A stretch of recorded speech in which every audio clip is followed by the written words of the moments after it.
क्या आपने कभी अपने मन में यह सवाल महसूस किया है, मैं परमेश्वर को सच में कैसे जान सकता या सकती हूँ? हम अक्सर सुनते हैं कि परमेश्वर हमारा पिता है, हमारा शिक्षक है, हमारा चरवाहा है और हमारा सच्चा मित्र भी हो। लेकिन कई बार दिल के अंदर एक गहरी इच्छा होती है, क्या मैं परमेश्वर को और गहराई से जान सकती हूँ? क्या मैं उसके स्वभाव को समझ सकती हूँ? क्या मैं उसकी आवाज़ को पहचान सकती हूँ?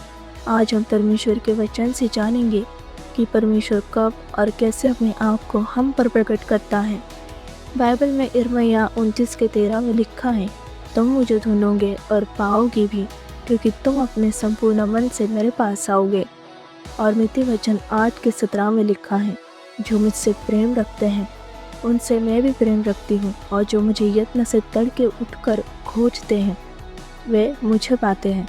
इन दोनों वचनों में एक बहुत गहरा सत्य छिपा हुआ है।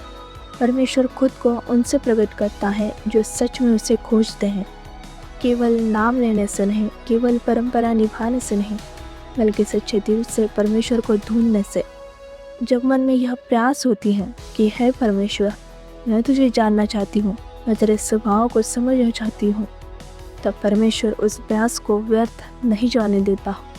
अब आपके मन में यह सवाल आ सकता है कि मैं परमेश्वर की खोज कैसे करूं? बाइबल ने भजन संहिता 46:10 में लिखा है, चुप हो जाओ और जान लो कि मैं ही परमेश्वर हूँ।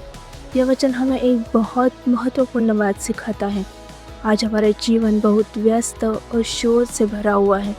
हमारा मन चिंता से भरा रहता है, भविष्य की फिक्र से भरा रहता है, समस्याओं से घिरा रहता है। ऐसे में परमेश्वर हमसे बात करना चाहता है, लेकिन हम उसकी आवाज़ को सुन नहीं पाते।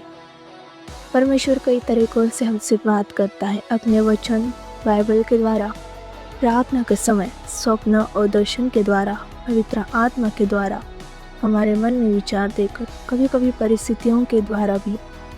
लेकिन एक बात बहुत ज़रूरी है, अगर हमारा मन चिंता और घबराहट से भरा हुआ है तो हम परमेश्वर की आवाज़ को पहचान नहीं पाएंगे। जब हम अपने मन को शांत करते हैं, जब हम परमेश्वर के सामने ठहरते हैं, जब हम प्रार्थना में समय बिताते हैं, तब धीरे धीरे परमेश्वर अपने आप को हमारे जीवन में प्रकट करना शुरू करता है। और तब हमें महसूस होने लगता है कि परमेश्वर सच में हमारे साथ है, वह हमारी प्रार्थनाओं को सुनता है, वह हमें मार्ग दिखाता है। परमेश्वर को जानना एक दिन का अनुभव नहीं है, यह एक यात्रा है। जितना अधिक हम वचन पढ़ते हैं, जितना अधिक हम प्रार्थना करते हैं, जितना अधिक हम परमेश्वर के साथ समय बिताते हैं, उतना ही अधिक हम उसके स्वभाव, उसके प्रेम और उसकी इच्छा को समझने लगते हैं। धीरे धीरे हमें यह एहसास होने लगता है कि परमेश्वर दूर नहीं है, वह हमेशा हमारे बहुत करीब है। अगर आपके दिल में भी यह इच्छा है कि मैं परमेश्वर को और अच्छे से जानूं, तो आज से ही शुरुआत कीजिए। प्रतिदिन वचन पढ़िए, प्रार्थना में समय बिताइए, अपने मन को शांत करके परमेश्वर की आवाज़ सुनने की कोशिश कीजिए और विश्वास रखिए, जो सच में परमेश्वर को खोजता है वह उसे अवश्य पाता हो।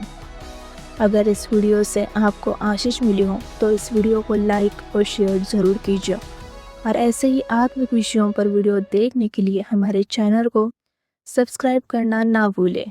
परमेश्वर आपको आशीष दे।